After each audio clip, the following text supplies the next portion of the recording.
I challenge you to have a better day than I'm having, because it's been a great day. I'm very pleased, and not because work went particularly well, but because of what I found at work. This is a velvet ant, commonly called cow killers, and they're called that because their sting is level 3 on the Schmidt's sting pain index.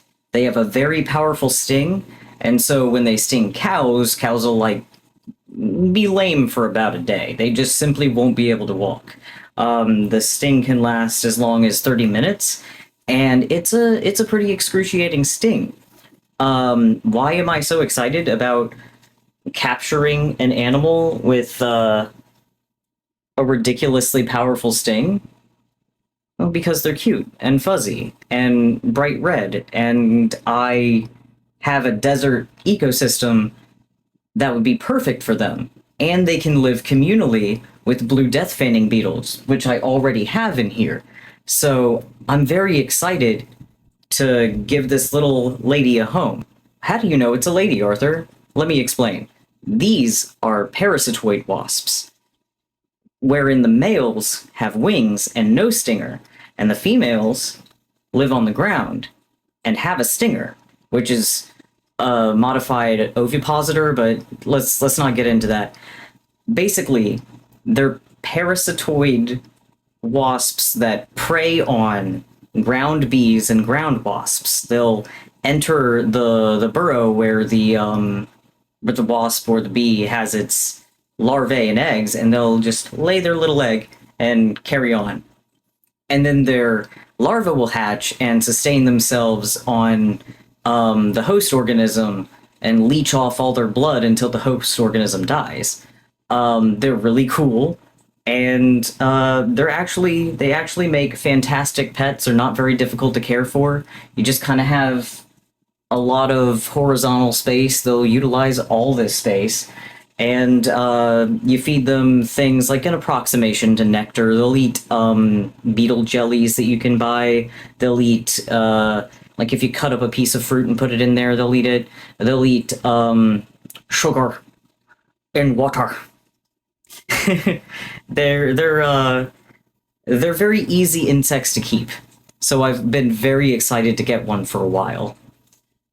All right, moment of truth. Let's release her in the enclosure. All right, little lady, are you excited?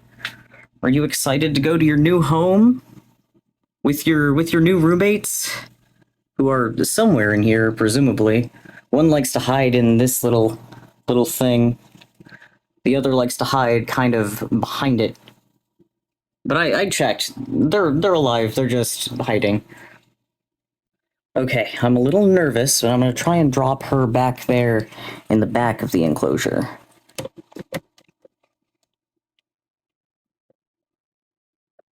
I promise it's better outside the bottle. Believe me. There she goes! Success! She's in! She's in! And she immediately found the favorite hiding spot. This is a very popular hiding spot. The beetles like it. Cleans herself off.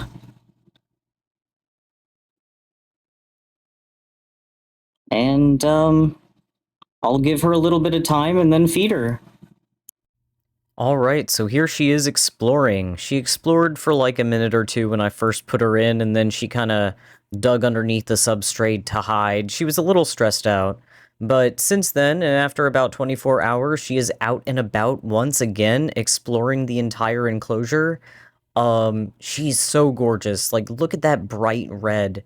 She's just, such a pretty bug. I'm so excited. And, the beetles are a little bit confused, about their hyperactive roommate, but it's fine. They're getting along fine. And, she's already found the, sugar water that I put in there for her. She's already, you know, doing pretty well, adjusting pretty well, and I'm so excited. Like, this has been a very fun project, and, I'm happy to have, like, a multi-species, ecosystem besides the fish tank.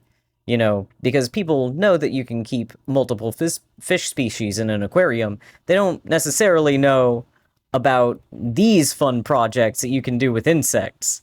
And it's bioactive. Those are live plants, so all I really have to do is water it and occasionally drop some fruit in there for them, and they're gonna do fine together. I'm excited.